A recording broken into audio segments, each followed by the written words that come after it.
হরে কৃষ্ণা।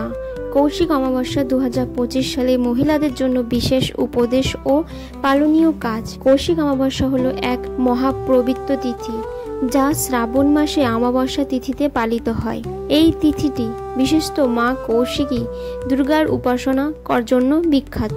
মহিলাদের জন্য এই দিনটি অত্যন্ত গুরুত্বপূর্ণ, কারণ এই তিথিতে সাধারণত ব্রত ও নানা ধর্মীয় আচার পালন করলে সংসারের শান্তি, স্বামী সন্তানের মঙ্গল এবং নিজের আধ্যাত্মিক উন্নতি হয়। কথিত আছে যে দেবতাদের অনুরোধে মা পার্বতী কৌশিকী রূপে রাক্ষসদেরকে বিনাশ করতে আবির্ভূত হয়েছিলেন। এই দিনটি সেই দেবী কৌশিকীর তিথি, যা নিষ্ঠা ভরে ভক্তি ভরে দিনটি পালন করেন। তাদের জীবনে শত্রু, বাধা ও দুঃখ কেটে যায় বলে বিশ্বাস করা হয়। মহিলাদের জন্য যে বিশেষ উপদেশটি হলো, নাম্বার 1, ব্রত পালন করুন।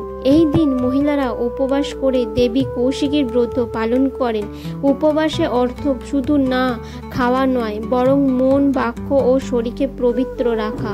উপবাসে ফল, মূল, দুধ বা নিরামিষ আহার গ্রহণ করতে পারেন। নাম্বার 2, সকালে পবিত্র স্নান করুন।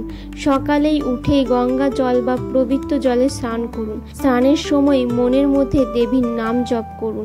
স্নানের পর পবিত্র বস্ত্র পরিধান করে পুজোর প্রস্তুতি নিন। নাম্বার 3, বাড়ি ঘর পরিষ্কার রাখুন।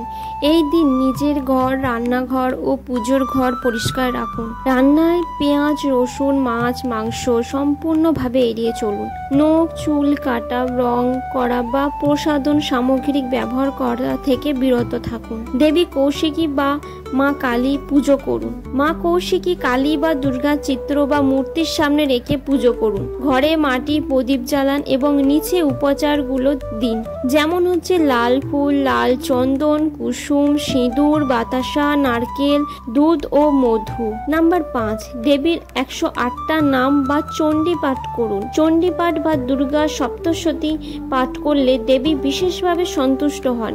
না পারলে অত্যন্ত 108 বার মা দুর্গার নাম জপ করুন বা জয় মা কৌশিকী, জয় মা চণ্ডী, জয় মা কালী এই মন্ত্র জপ করতে পারে। নাম্বার 6, গাছপালা রোপণ বা পুজো করুন। এই দিন একটি তুলসী গাছ বা বেল গাছ বা অশ্বত্থ গাছ লাগানো শুভ। যদিও সম্ভব না হয়ে থাকে তাহলে জল দিন এবং প্রণাম করুন। গাছের পাতা ছেঁড়া বা ভাঙা একবারই বর্জনীয়। নাম্বার 7, বিপদ মুক্তি ও সন্তানের মঙ্গল কামনার ব্রত। বিশেষ করে যে সব মা সন্তান কামনা বা সন্তানের মঙ্গল কামনার ব্রত করেন তাদের জন্য কৌশিক অমাবস্যা অত্যন্ত গুরুত্বপূর্ণ। সন্তানদের মঙ্গলার্থে হোম বা নারায়ণ বলি ব্রত করা হয়। নাম্বার 8, দুরস্থ নারী বা কন্যাকে দান করুন।